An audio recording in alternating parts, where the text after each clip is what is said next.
Pastor Fred, né, nós éramos amigos lá em Bertioga lá e já estou aqui em Mogi há 8 anos, né? E ele continua lá, prosperando naquela terra, né? Bênção de Deus. É o pastor da Rocha Eterna lá em Bertioga. Então eu queria que você estendesse suas mãos para cá. Vamos orar agradecendo ao Senhor pela vida dele. Senhor, obrigado pela vida, Senhor, do pastor Fred, da sua esposa, seus filhos, ó Pai.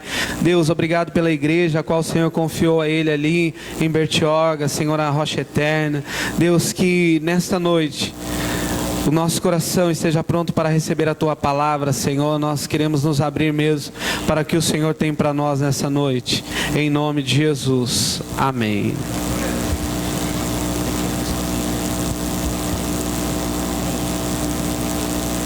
Graça e paz, queridos. Graça e paz. Estou vendo tanta gente conhecida aqui. Estou em casa, pastor. Queria agradecer a oportunidade, pastor Alexandre, a pastora, o apóstolo. Está aqui o Sérgio, a Lu. Está lá no fundo o Sandro e a Mari. A Nathalie está ali com uma galera toda. Oh, glória a Deus, Deus abençoe. Vieram apoiar o pregador, que bênção. Ajuda a gente aí. Que bênção. Querido, nós estamos vindo lá de Bertioga. Lá está frio também, viu? Não costuma estar frio lá, mas o pessoal que nasceu em Bertioga nunca viu um frio como está acontecendo lá. Semana passada tivemos 5 graus. E aí mandaram uma foto para mim, Alasca 16 graus. Bertioga 5 graus. Falei, ué, tem uma coisa errada com esse mundo. Mas estamos lá passando um frio, né? A gente sempre sobe para Mogi. Estava conversando com o pastor ali, com o pastor Márcio. Ainda mais agora que tem Cinemark no shopping, né? Agora a gente não vai mais para Santos. A gente sobe para Mogi aqui para aproveitar com as crianças. Trago um abraço da Rocha Eterna, Rio Santos. Você, quando estiver indo lá para o litoral, põe no ponto morto aqui, você vai parar na frente da igreja. Desce a serra, tranquilo. Vai parar na frente da igreja aí no quilômetro 216 da rodovia Rio Santos. Trago um abraço de todos. Trago um abraço também da minha esposa. Não pôde vir porque está tendo festinha, está tendo arraial lá na escola. E está lá o Isaac, está a Rafaela, está o Felipe, está todo mundo lá. Tenho 3 filhos. Tenho um filho de 24. Eu sempre ouço, tenho um filho de 24 anos, feliz. Tenho a Rafaela de 13, minha bailarina, e o Isaac, Davi Luiz, meu Davi Luiz. Isaac, tudo cabelo caracolado, agora cortou, mas o meu menorzinho, a raspa do tacho, com 8 anos de idade. Estamos lá servindo a Deus, louvando a Deus, adorando ao Senhor. Então, esse cheiro, essa unção que tem aqui, quando você descer para o litoral, tem uma igreja que tem um cheiro parecido com esse. Tem uma unção parecida com essa. Então, é muito bom nós chegarmos num lugar e sentirmos a presença do Senhor. Levante a sua mão, em nome de Jesus.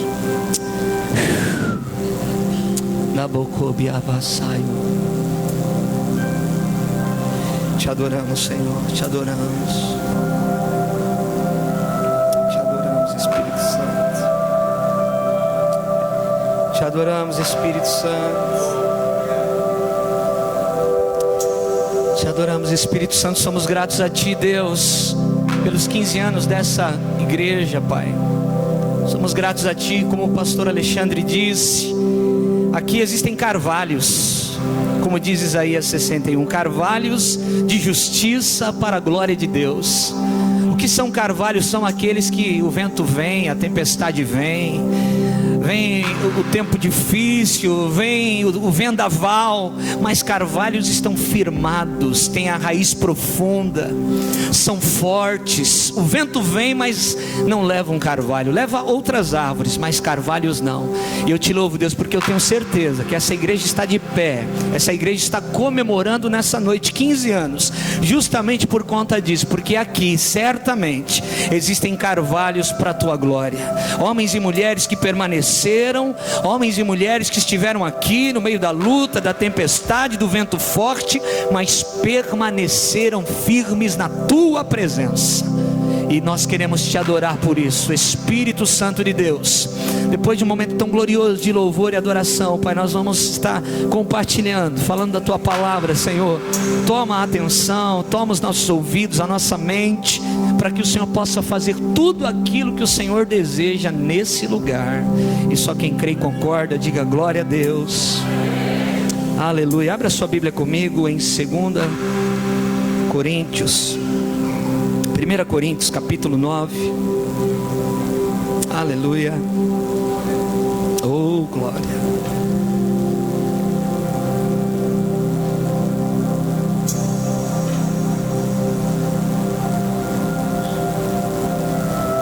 Primeira Coríntios capítulo 9.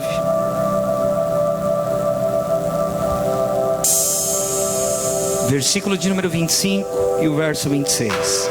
Diz assim: todo atleta em tudo se domina. Aqueles para alcançar uma coroa corruptível, nós porém a incorruptível. Assim corro também eu, não sem meta, assim luto, não como desferindo golpes no ar. Obrigado, Jesus, pela Tua palavra. Ela está diante de nós. Que o Senhor possa falar conosco, como já tem falado, Senhor, desde o início desse culto. Nós te adoramos, em nome de Jesus, amém.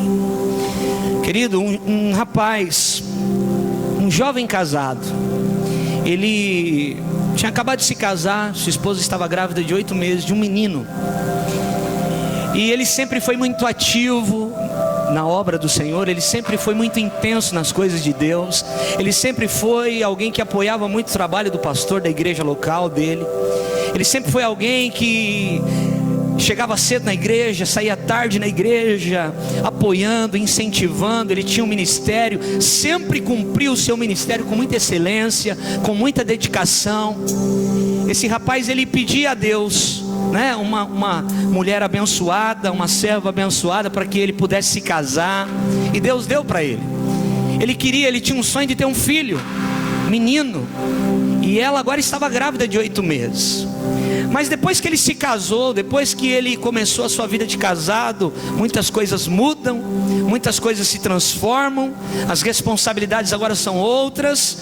E ele começou a ficar aborrecido com algumas coisas que estavam acontecendo no seu ministério na igreja. Ele começou a ficar aborrecido com algumas coisas que ele queria colocar em prática, mas não conseguia. Algumas coisas não estavam saindo da maneira que ele gostava, da maneira que ele desejava. E ele um dia chegou para o pastor e falou assim: pastor, eu estou querendo dar um tempo. Me casei, minha esposa está grávida, eu estou querendo dar um tempo do ministério, eu preciso dar um tempo. O pastor falou: o que aconteceu? Ele falou: nada, pastor, eu tenho tempo, estou disponível, mas algumas coisas estão acontecendo, estou um pouco aborrecido, então eu quero dar um tempo do ministério. O pastor sempre teve ele, né, como um homem de Deus, entendeu aquele momento, disse: olha, estou orando por você, eu sei que alguma coisa aí não está do jeito que Deus quer, mas eu respeito a sua decisão. E aquele rapaz, que sempre foi um abençoador, que sempre foi um instrumento de Deus durante toda a sua vida, e agora casou, Deus realizando algumas coisas na vida dele, que eram motivos de oração, ele agora se afasta, ele tira a mão do arado, ele agora quer um tempo para ele. E um belo dia ele vai para a praia, não foi para Bertioga, foi para uma outra praia. Ele estava na praia com a sua esposa, e ele arrumou uma prancha emprestada de alguém. Ele não sabia surfar, mas ele arrumou uma prancha emprestada de alguém, e ele entrou na água, entrou sozinho na água. Sua esposa ficou lá na areia, junto, cuidando das coisas ali, sentada numa cadeira. E ele está na praia agora. Só que o mar começa a virar. E isso, quando o mar começa a virar, pega desprevenido até aqueles que conhecem a praia, que conhecem o mar, que sabem nadar. E agora ele está lá no meio do mar, o leste escapa e vai embora, a prancha vai embora, ele está sozinho, ele começa a se afogar, ele começa a gritar, mas ninguém ouve o seu grito. Ninguém consegue ouvir, não tem ninguém perto, não tem ninguém em volta dele. Ele começa a olhar para a praia, para a areia da praia, e ele olha a sua esposa, e ela agora levantou da cadeira, e ela está de lado assim. Ele vê a silhueta da barriga, grávida de 8 meses, o filho para nascer. E ele se afogando no meio do mar, ele se afogando, ele sobe e desce, gritando, mas ninguém está vendo o desespero daquele rapaz no meio do mar. E por um instante, ele diz assim: Senhor, eu não vou ver o meu filho nascer. Senhor, o Senhor já cumpriu tantas promessas na minha vida, o Senhor já fez tantas coisas, que hoje estão nas minhas mãos, que hoje eu posso contemplar, mas eu não vou ver o meu filho nascer. E levantando e descendo. E aquele rapaz, ele acorda na areia da praia com um salva-vidas em cima dele. E ele é salvo pelo salva-vidas. Ele vai para casa, acabou as férias, ele volta para casa dele. Só que aquela noite foi uma noite comprida, foi uma noite muito silenciosa. Ele não conseguia dormir. E o Espírito Santo começou a falar com esse rapaz: você sempre foi tão intenso nas minhas coisas, você sempre foi tão ativo, eu sempre pude contar com você. Eu não preciso de você, mas eu sempre pude contar com você. Você sempre foi usado, você sempre cuidou das minhas coisas com muito zelo, com muito amor, com muito cuidado. Você pediu uma esposa, eu te dei. Você pediu um filho, homem, e a sua esposa está grávida. E você pediu para dar um tempo das minhas coisas, meu filho. O Espírito Santo começou a ministrar naquela madrugada no coração desse jovem. E ele começa a chorar, ele começa a se quebrantar. O Espírito Santo enche o quarto dele naquela noite. E no dia seguinte ele vai falar com o seu pastor. Ele procura o seu pastor e diz: pastor, eu quero falar com o senhor. Aconteceu isso. E eu preciso voltar a fazer o que eu sempre fiz. Eu preciso voltar a fazer o que eu sempre fiz. Eu preciso me dedicar àquilo que eu sempre me dediquei. Porque tudo que Deus me deu até agora não pode ser um empecilho para continuar ainda mais intenso naquilo que eu sempre fiz para o meu Deus. Então eu entendi que nada pode atrapalhar a minha vida, a minha intensidade com o Senhor. Queridos, muitas vezes o Espírito Santo me levou a ministrar isso. Sabe por quê? Porque muitas vezes nós que perseveramos, nós que estamos buscando o Senhor, essa igreja está fazendo 15 anos, quantas coisas já aconteceram, quantos milagres já aconteceram, quantas palavras já foram liberadas desse altar, na vida de muitas pessoas que estão aqui. Quantos de nós já recebemos tanto de Deus, podemos contemplar tantas coisas que o Senhor já fez na nossa vida, mas muitas vezes, tudo aquilo que Deus está nos dando, algumas delas se tornam motivo para que a gente pare um pouquinho, para que a gente se afaste, para que a gente tenha uma vida normal, superficial, medíocre na presença do Senhor. Eu quero dizer uma coisa para você que está aqui nessa noite, numa noite de aniversário. Primeiro, Jesus costuma fazer milagres em noites de festa, viu? Segundo, eu não sei qual foi o teu coração, de que maneira você veio com o teu coração aqui nesse lugar, mas eu quero dizer uma coisa: Deus vai te tirar do raso para colocar você no profundo. Deus vai fazer algumas coisas com você nessa noite, porque tem pessoas aqui que sempre foram usadas por Deus, que sempre foram intensas na presença do Senhor, mas por conta de algumas coisas que aconteceram na sua vida, que agora você tem e antes você não tinha, você diminuiu o seu ritmo na presença do Senhor. Não é isso que Deus quer de você. Deus quer que você seja ainda mais intenso na presença dele. Nós precisamos alinhar a rota, querido. E às vezes a nossa rota, para ser alinhada, ela precisa, algumas coisas ruins, aparentemente ruins, precisam acontecer. Às vezes, para a nossa rota ser alinhada, algumas coisas aparentemente ruins precisam acontecer. Sabe por quê? Deus nem sempre está no céu azul. Muitas vezes Deus está na nuvem escura. Êxodo capítulo 19, Moisés está dando uma instrução para o povo. Deus tinha falado para ele que daqui 3 dias Deus ia aparecer no cume do monte, no meio da onde? No meio de nuvens escuras, de trovões e de relâmpagos. Só que o povo, porque eram meninos, tinham medo de Deus, não tinham temor. E existe uma grande diferença entre medo e temor. Medo remete a Velho Testamento, a lei, a meninos na fé. Temor não, temor remete à obediência. Temor remete a obedecermos a voz do Senhor. E agora aqueles homens estão no pé da montanha, mas ninguém quer subir no monte. Tanto é que eles dizem para Moisés: fala tu conosco, para que não morramos. Não fale Deus conosco, fale tu, Moisés, porque a gente não quer subir no meio dessas nuvens escuras, aonde o Deus terrível vai estar.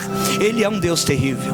O nosso Deus, ele continua sendo um Deus terrível, mas ele é um Deus terrível para os inimigos. A nuvem que separava o exército inimigo do povo de Deus, quando eles estão saindo do Egito, para o povo de Deus era acalanto, era calor, era segurança, era abrigo para os inimigos. A mesma nuvem era terror. Deus é terror para os inimigos, irmãos, mas ele é abrigo para aqueles que temem ao seu nome. Aleluia! Às vezes a nossa rota precisa ser consertada.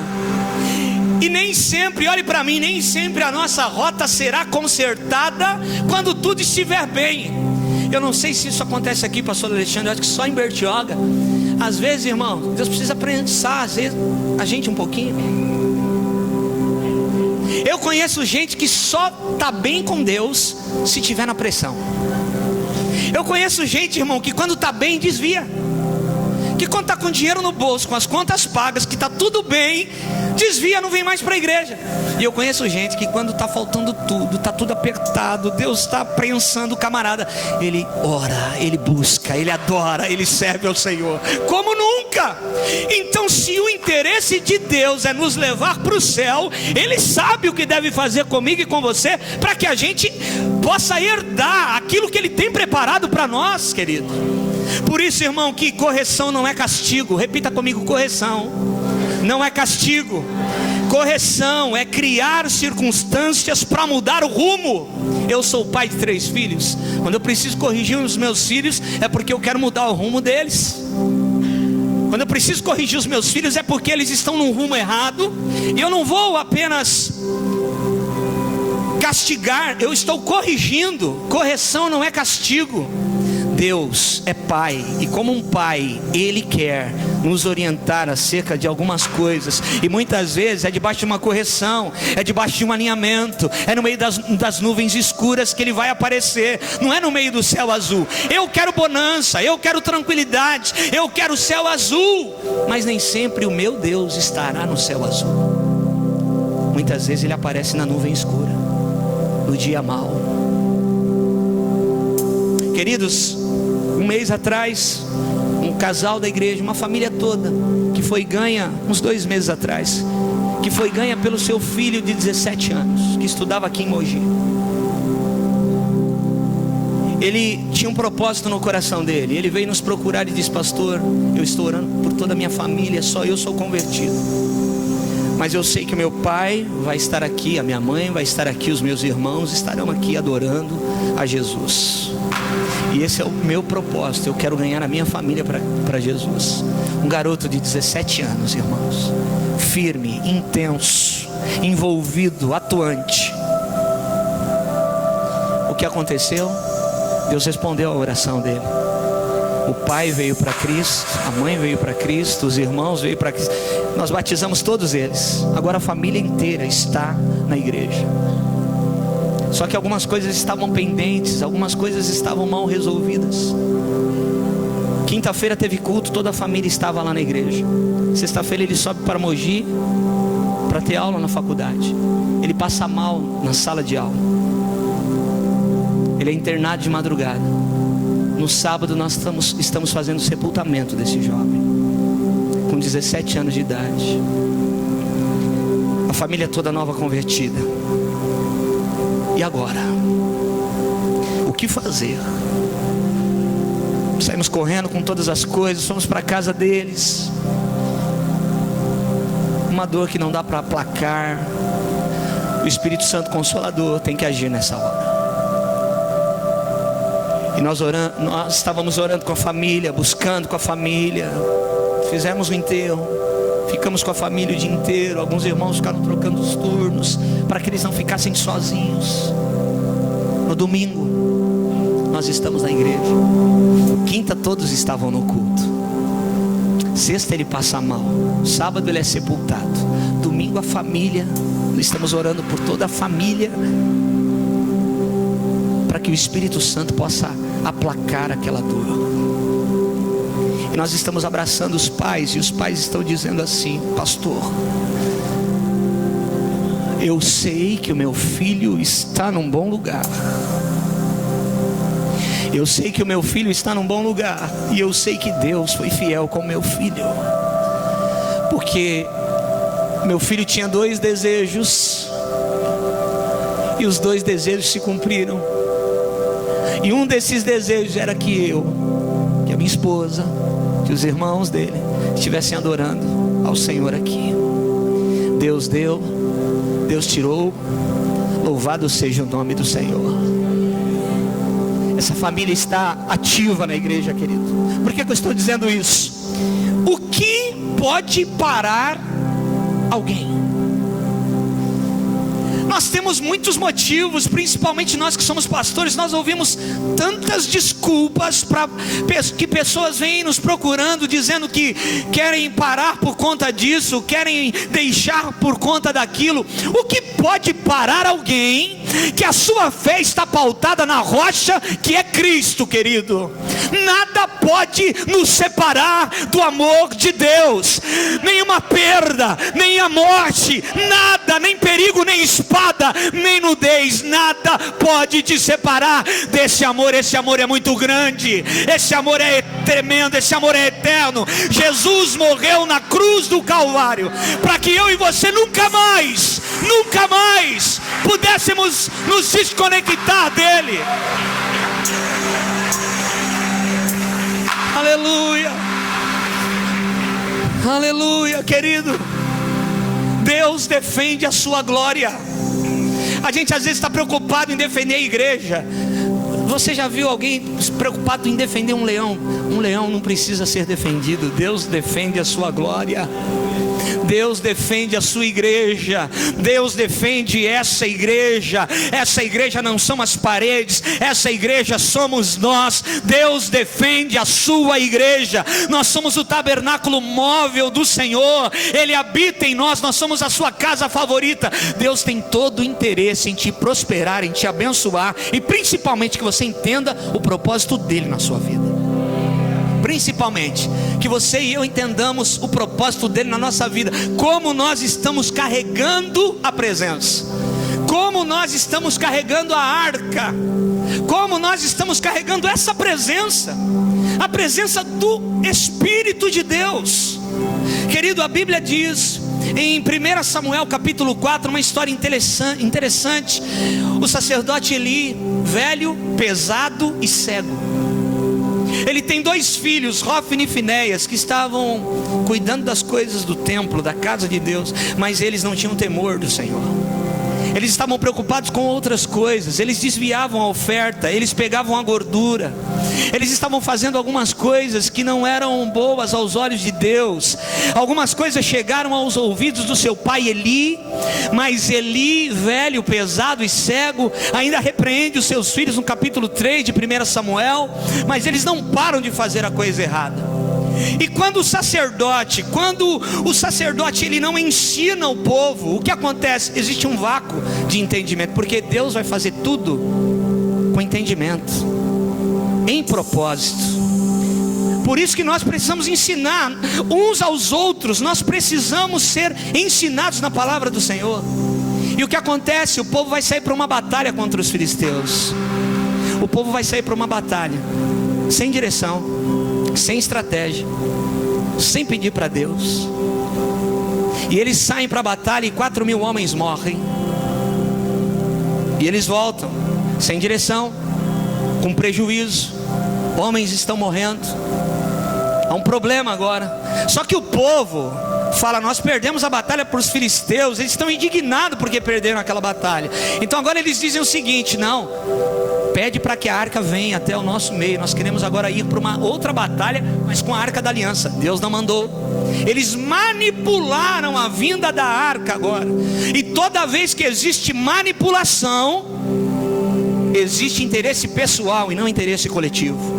A manipulação, mover com as próprias mãos, é manipulação. E onde existe manipulação, existe interesse pessoal e não interesse coletivo. E o que Deus quer fazer no nosso meio, irmão, tudo tem a ver com interesse coletivo. Tudo tem a ver com interesse coletivo. Deus tem um interesse para essa comunidade, para essa igreja. Aleluia! E agora eles pedem para vir a arca. Como Hofni e Finéias estavam desviados, querido, a arca vem. A presença está lá. Entenda que Deus não tem compromisso com homens. Deus tem compromisso com a sua palavra. E quem está debaixo da palavra de Deus, são com esses que Deus tem compromisso. Porque olha o que vai acontecer aqui agora. Eles pedem para a arca vir. A arca está no meio. A presença de Deus está no meio deles. Hofni e Finéias trazem a arca. Os sacerdotes desviados, eles trazem a arca. E agora eles saem para uma segunda batalha. Toda vez que tem manipulação, aquilo que é ruim se torna pior ainda. Então, querido, olhe para mim, cuidado para você não manipular a presença de Deus. Cuidado para Deus não falar para você assim: vai, e você agora: não, Senhor, hoje eu não vou porque está frio.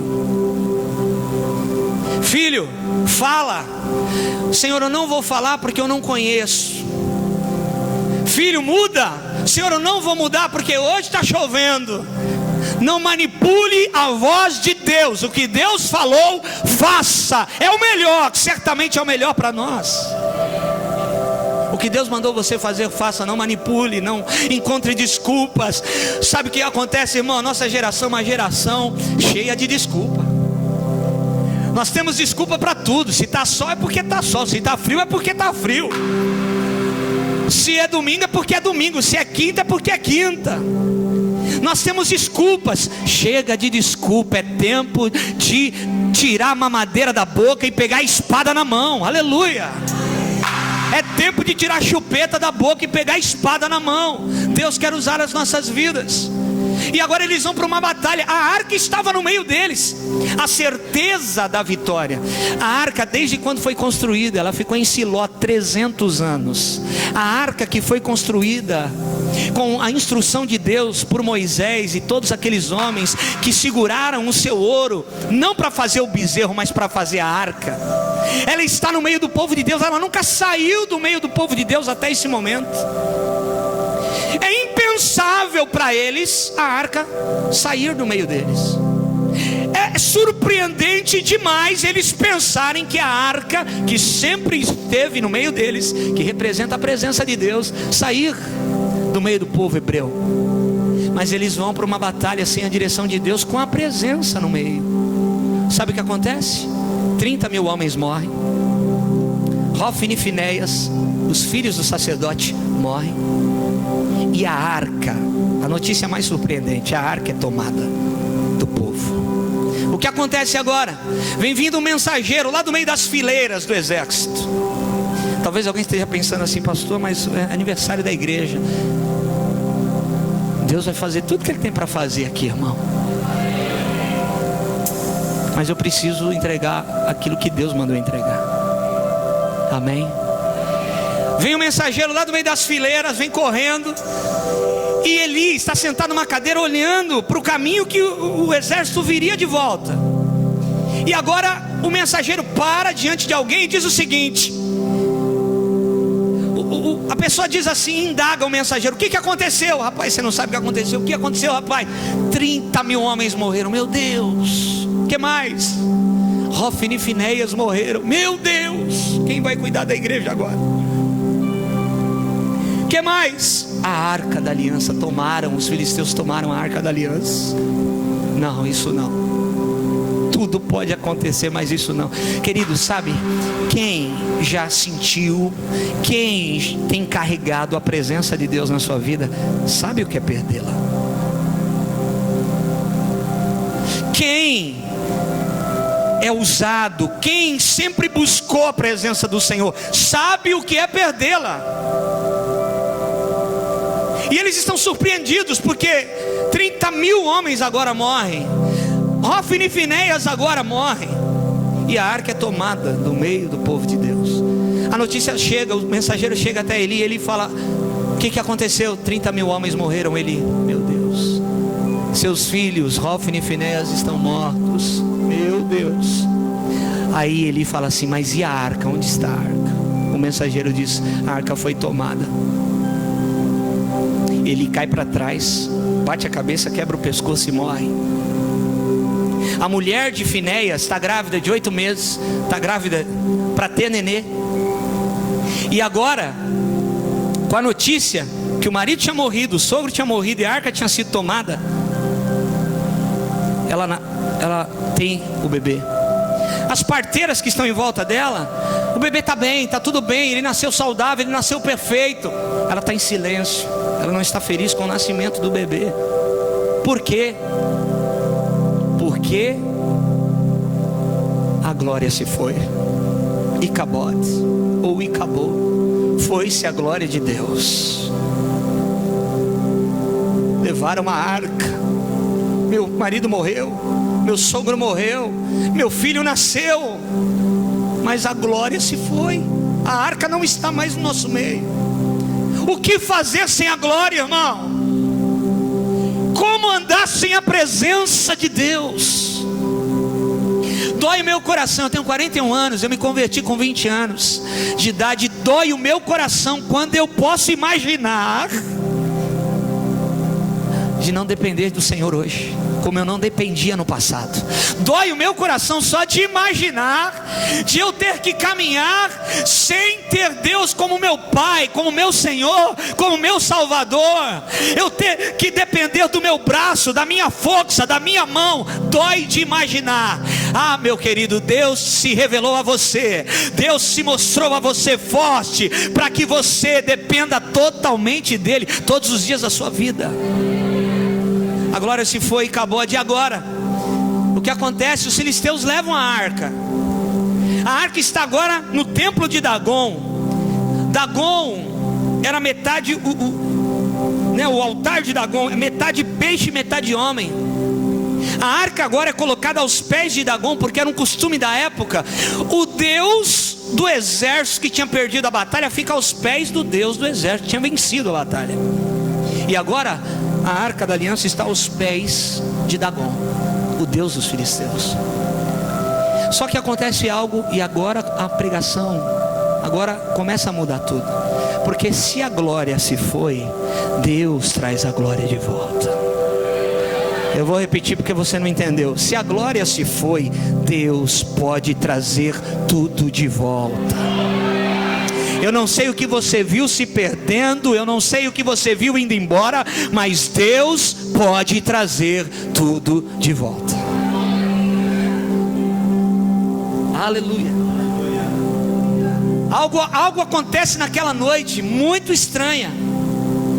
Todo mundo vai dormir. Quando eles amanhecem e vão chegar perto, a estátua de Dagon está caída. A estátua de Dagon está caída. O que aconteceu? Entrou alguém aqui? Não. Teve algum terremoto? Não. Nunca aconteceu isso. A estátua de Dagon estava caída diante da arca da aliança. A arca da aliança não é um amuleto.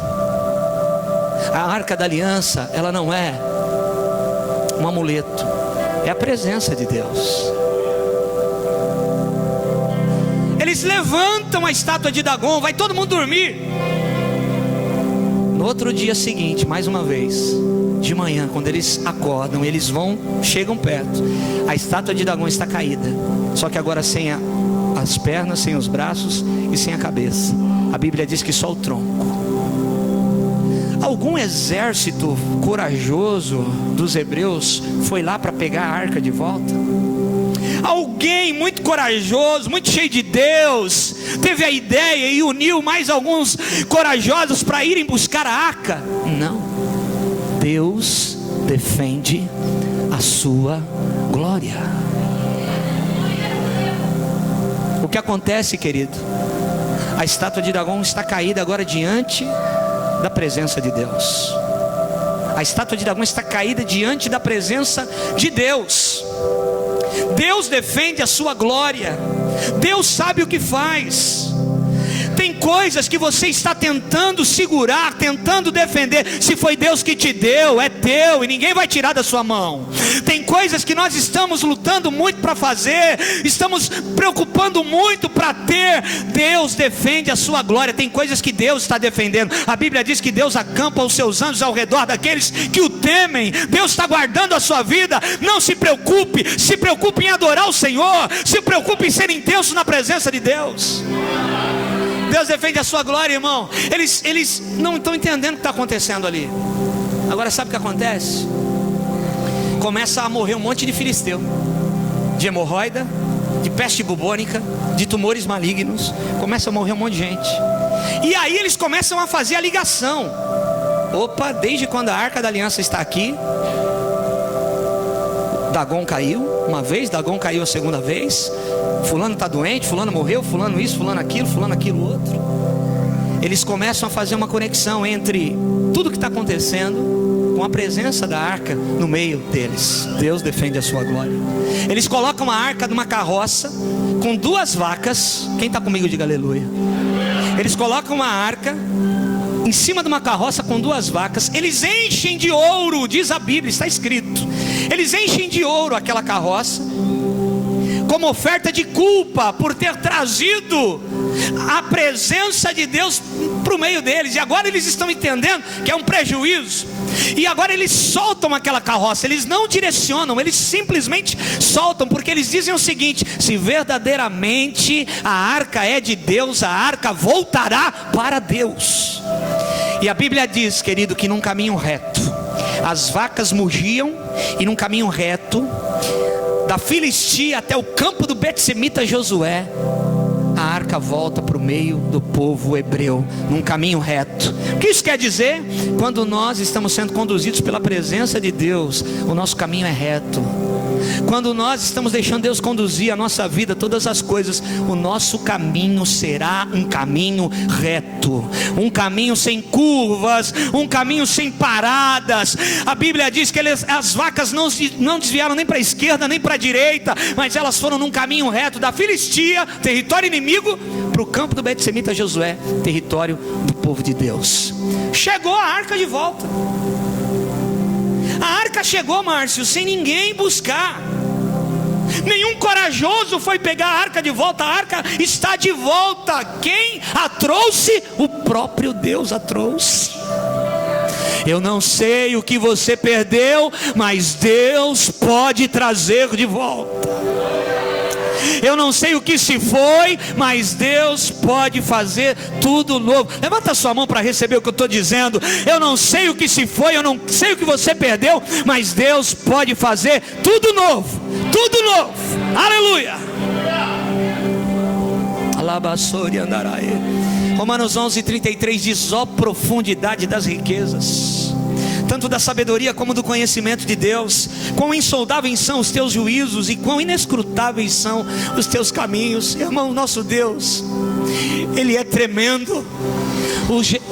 O Deus que está aqui presente, Ele é tremendo, Ele é poderoso, Ele é grandioso, Ele é o Criador dos céus e da terra.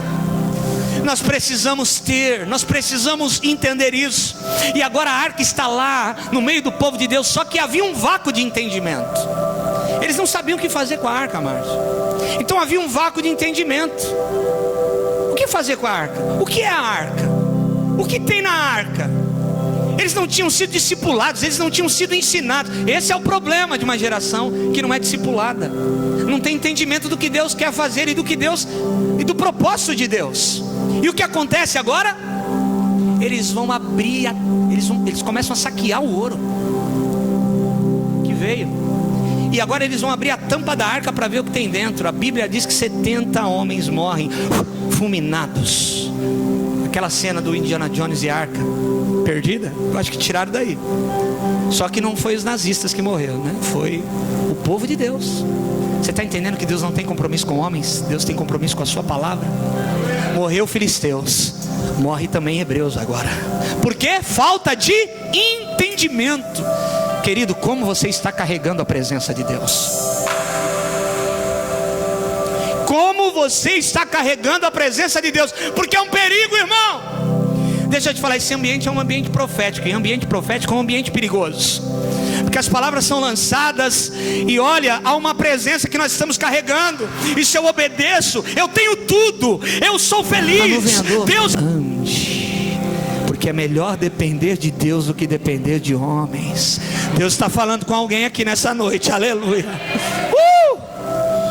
Davi agora vai buscar a arca, irmão, mas ele tem uma referência. Qual a referência? A arca veio lá dos filisteus em cima de carro de boi. Vamos colocar a arca em cima de carro de boi. Nem sempre o que dá certo no mundo dá certo para nós. Nem sempre o que dá certo lá fora dá certo dentro da igreja. Nem sempre o que funciona para algumas pessoas que não têm compromisso com Deus vai funcionar para nós que temos o temor do Senhor no nosso coração. E Davi vai colocar a arca num carro de boi. A gente sabe a história. A arca faz menção que vai cair. Uzá vai pôr a mão, é fulminado. Deus não tem compromisso com homens, Deus tem compromisso com a sua palavra. Morre hebreu, morre filisteu, morre. Agora Davi para, aí está o segredo.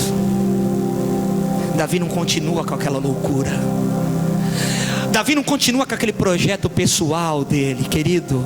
O evangelho não é um projeto pessoal meu. A igreja que eu sou pastor em Bertioga não pode ser um projeto pessoal meu. Tem que ser um projeto de Deus. E Deus faz o que Ele quer, muda da maneira que Ele quer. Eu não posso fazer da minha comunidade um projeto pessoal meu. Ele para com aquele projeto e ele volta para Jerusalém. E ele coloca a arca agora na casa de um homem chamado Obed-edom. A arca fica 3 meses. Só que Obed-edom tinha entendimento. E a Bíblia diz que ele foi ricamente abençoado nos 3 meses que a arca fica na casa dele. Diferente de 20 anos que a arca ficou na casa de Abinadab e nada aconteceu. Você está entendendo, irmão? Você quer ser Abinadab ou Obed-edom? Eu quero ser, repita comigo, eu quero ser Obed-edom, que dou valor para a presença.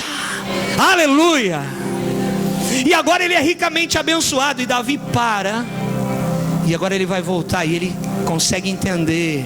Porque só meditando, só aprendendo, só se debruçando diante da palavra, a gente vai entender algumas coisas. E agora ele vai entender que a arca de Deus não pode ser trazida, por mais boa intenção que ele tenha, ela não pode ser trazida num carro de boi, ela tem que ser trazida no ombro. O reino de Deus, Mateus capítulo 11, o reino de Deus é tomado pela força, e aqueles que se esforçam se apoderam dele. É no ombro, irmão. Está pesado? Ah, pastor, a cruz está pesada. A cruz é tua, ela é intransferível, ela é tua. Deus vai te ajudar nessa caminhada, mas carregue a sua cruz. Vinde a mim todos vós que estáis cansados e sobrecarregados, não me custa nada, a salvação é de graça. Vinde após mim, negue-se a si mesmo, tome a sua cruz e me siga. Me custa tudo, eu tenho que renunciar, eu tenho que tomar minha cruz. E aí eu sou maduro, eu renunciei, eu estou obedecendo a voz de Deus. Agora, ide e pregai o evangelho. Pode caminhar sozinho, é gente alinhada. Meu carro eu fui alinhar esses dias, eu estava contando na igreja. Por que eu fui alinhar o meu carro?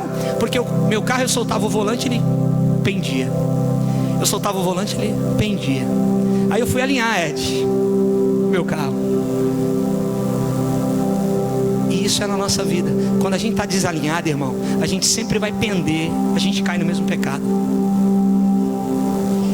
O pastor vai e aconselha, fala, entendi, pastor, amém, mas a pessoa não alinha, ela não renuncia, e ela vai pender para o mesmo lado, ela vai pender para o mesmo pecado, ela vai cair no mesmo erro, porque Satanás é covarde, vai bater aonde já tem uma fraqueza, uma falibilidade, aonde existe uma ferida. Ele não perde tempo. Seja curado em nome do Senhor Jesus. Deus usa homens improváveis, querido. Repita comigo, Deus usa homens improváveis, porque os improváveis estão disponíveis. Querido, é melhor você contar com alguém que está disponível do que você contar com alguém que tem qualificação. Isso só acontece lá em Bertioga, pastor. Lá na minha igreja tem um monte de gente qualificada, mas nunca está disponível. É bom para alguma coisa, tem formação para aquilo, tem talentos para aquilo, mas nunca está disponível.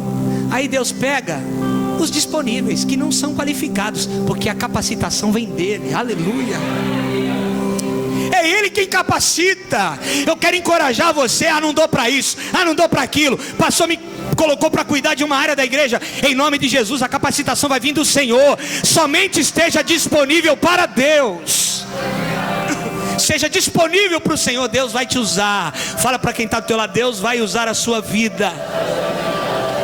Homens improváveis, Deus usa. Fica de pé comigo. Deus quer usar uma igreja de reino, irmãos. Deus quer usar uma igreja de reino. Nós somos uma igreja de reino. É por isso que eu estou vindo pregar aqui, porque essa igreja é uma igreja de reino. Essa igreja não é uma igreja da religião, é uma igreja de reino. Aqui as placas se misturam e as placas se dissolvem e o nome do Senhor é glorificado. Aleluia. É por isso, querido, a igreja de reino, ela se reúne. A igreja da religião, ela se reúne. A igreja de reino, ela se espalha. A igreja da religião, ela produz conforto. A igreja de reino, ela cria uma crise. Culto bom é culto que eu saio em crise. Eu preciso mudar. Culto bom, pregação boa é aquela que eu sei o que eu devo fazer quando o culto acabar. Qual é o culto bom? É o culto que a gente sai, querido, sabendo o que a gente deve fazer. Esse é o culto bom. A igreja da religião, ela cria muitos cuidados. Cuidado disso, cuidado que ele é de vidro, cuidado com ela, cuidado com ele. Mas a igreja do reino, ela estica as pessoas. Você sabia que um leão, quando ele vai buscar a presa, quando ele vai pegar a presa, ele aumenta de tamanho, ele estica de tamanho na hora H? Porque ou ele estica de tamanho, ou ele vai morrer de fome. Ele não vai perder aquela presa.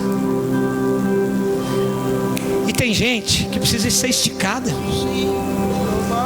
A religião coloca muitos cuidados. O reino estica a nossa fé. A nossa fé precisa ser esticada. Querido, se precisar de uma pressão, Ele é especialista em trazer uma pressão para eu poder andar. Uma locomotiva, quanto mais, aleluia, quanto mais carvão, quanto mais madeira é colocada no forno dela, mais pressão, mais rápido ela vai andar. Mais pressão, mais rápido ela vai andar. Repita comigo: quanto mais pressão, mais rápido eu vou andar. Quanto mais profundo, mais pressão, mais segredos de Deus eu conhecerei. Aleluia. É bom você começar a acreditar naquilo que Deus tem para você. Profetiza aí na vida de alguém. É bom você começar a acreditar no que Deus tem para você. Lá sob a canto. É bom você começar a acreditar. Não é quem está do teu lado, não é o teu marido, não é o teu melhor amigo. É bom você começar a acreditar.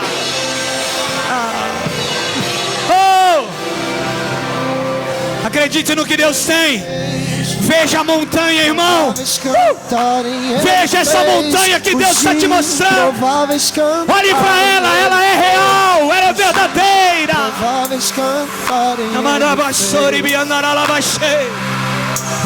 Ele fez os improváveis cantarem. Ele fez os improváveis cantarem. Ele fez os improváveis cantarem. E Ele fez os improváveis cantarem. Ele fez os improváveis cantarem. Vai o core me dará sei. A forcanado voi a so. Ele fez os improváveis cantarem. Ele fez os improváveis cantarem. Ele fez os improváveis cantarem.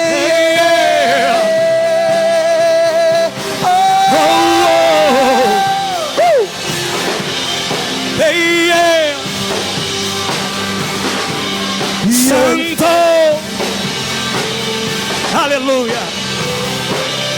Receba mais, receba mais o Senhor. Abacori me dará sori andará sei. Ô Senhor, nós te louvamos por essa noite. Te louvamos por essa noite. Aleluia. Oh, yeah. Levante a sua mão. Pai, em nome de Jesus, a tua palavra disse que nós lemos aqui em 1 Coríntios, Senhor, que o atleta em tudo ele se domina.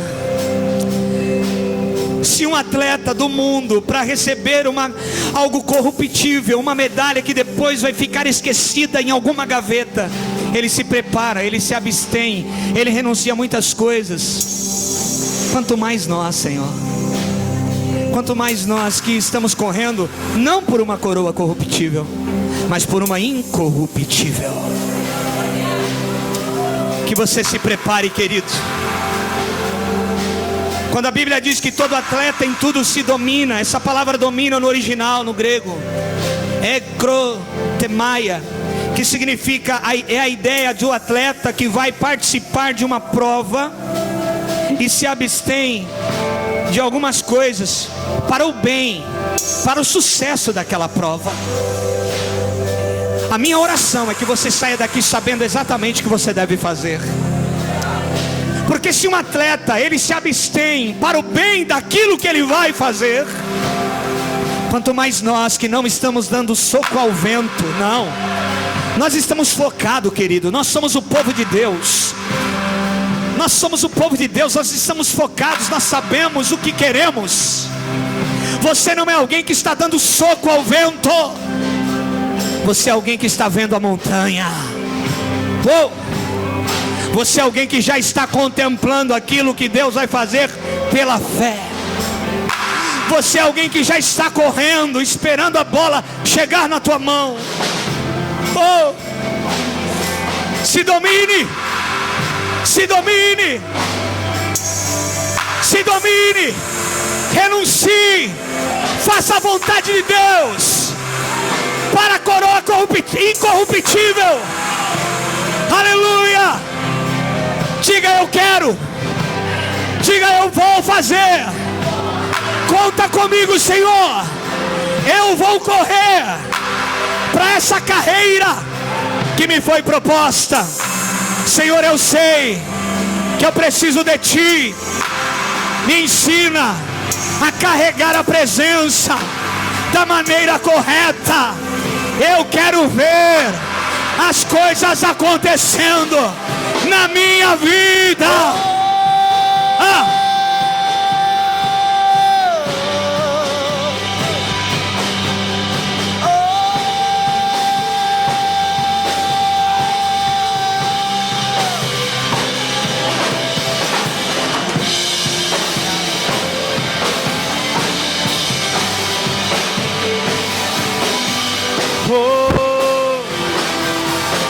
Vai adorando ao Senhor. Diga: Senhor, eu era um improvável e o Senhor me usou. Comece a agradecer ao Senhor porque Ele é bom. Feche teus olhos, levante tuas mãos, comece a agradecer ao Senhor. E Ele fez os improváveis cantarem, Ele fez os improváveis cantarem, Ele fez os improváveis cantarem, Ele fez. E Ele fez os improváveis cantarem, Ele fez os improváveis cantarem, Ele fez os improváveis cantarem, Ele fez. O Senhor te escolheu, o Senhor fez os improváveis cantarem, Ele fez os improváveis cantarem, Ele. Você vai longe.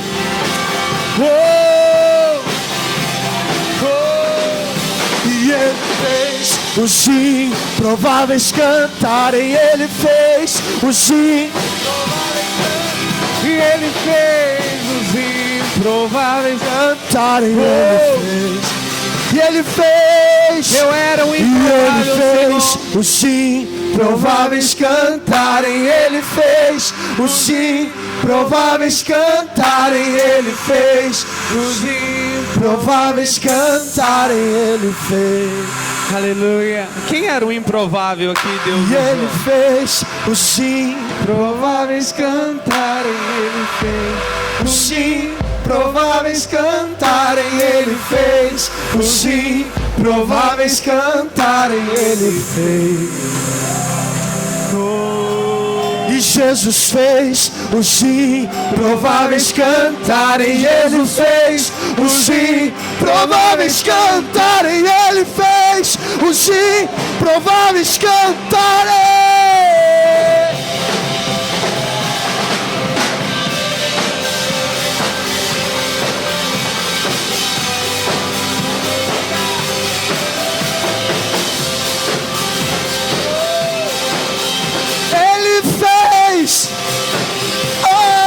E Ele fez os Improváveis cantarem.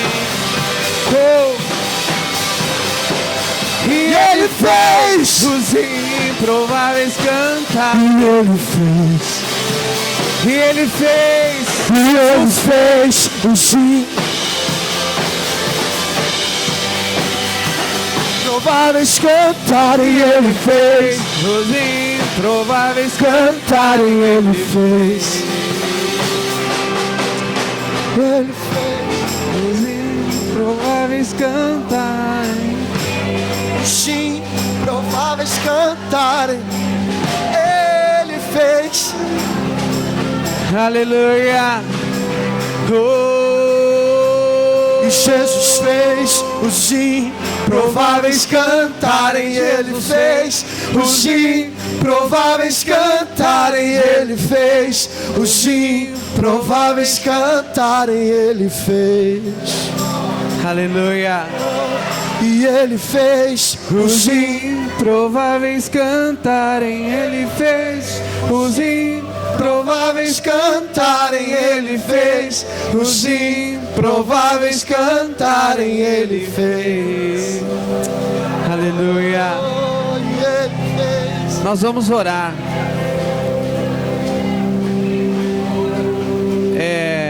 Eu não conheço a vida de todos que estavam aqui, ou que estavam não, né, que estão. Mas eu era um improvável que Deus escolheu.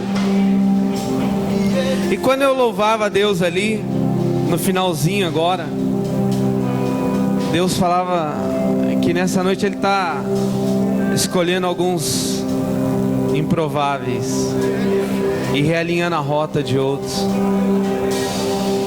E Deus me trouxe,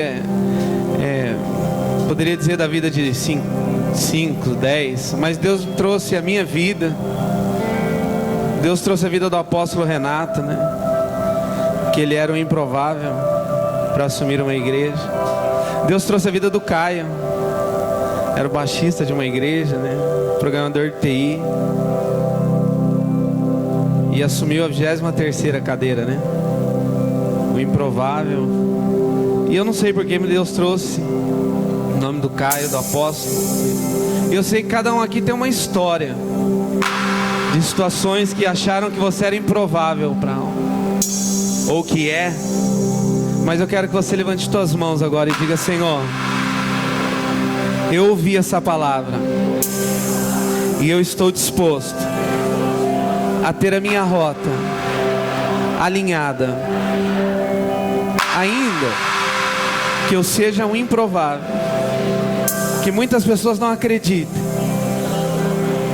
Eu vou pegar essa bola que será lançada. Levante suas mãos e diga aí qual é a bola que você precisa pegar hoje. Segure a bola. Se é um projeto na tua empresa, diga: Senhor, este projeto virá nas minhas mãos. Oh! Se é uma função, diga: Senhor, eu vou pegar esta bola E eu vou marcar o ponto. Porque hoje eu decido ter a minha rota alinhada. Hoje eu decido, Senhor, deixar o Senhor me redirecionar.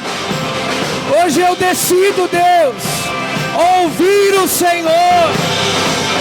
Pai, em nome de Jesus, que o Teu Espírito Santo gere em nós, Senhor, essa disposição para correr até pegarmos esta bola, temos a nossa rota alinhada, e que aquele que hoje parece ser um improvável, amanhã ele possa ser a pessoa favorável do Senhor para aquela situação, em nome de Jesus, porque Ele fez os improváveis cantarem. Ele fez os improváveis cantarem. Ele fez os improváveis cantarem. Ele fez os improváveis cantarem. Ele fez. Aleluia. E Ele fez os improváveis cantarem. Ele fez os improváveis cantarem. Ele fez. Oh! Oh, aleluia! Oh! E Ele fez os improváveis cantarem.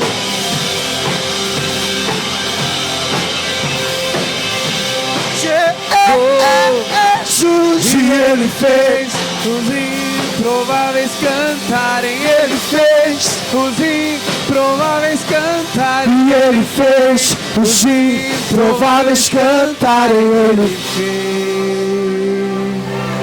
Aleluia, aleluia, oh, aleluia, aleluia.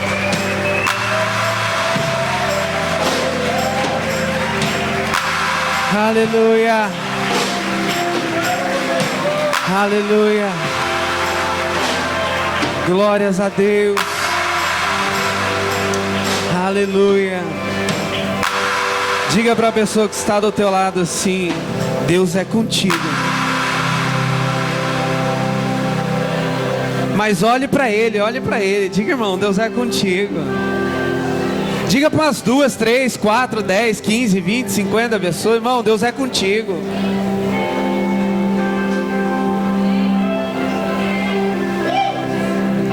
Aleluia. Amém. Deus é contigo. Se ninguém for, Deus é. Aleluia.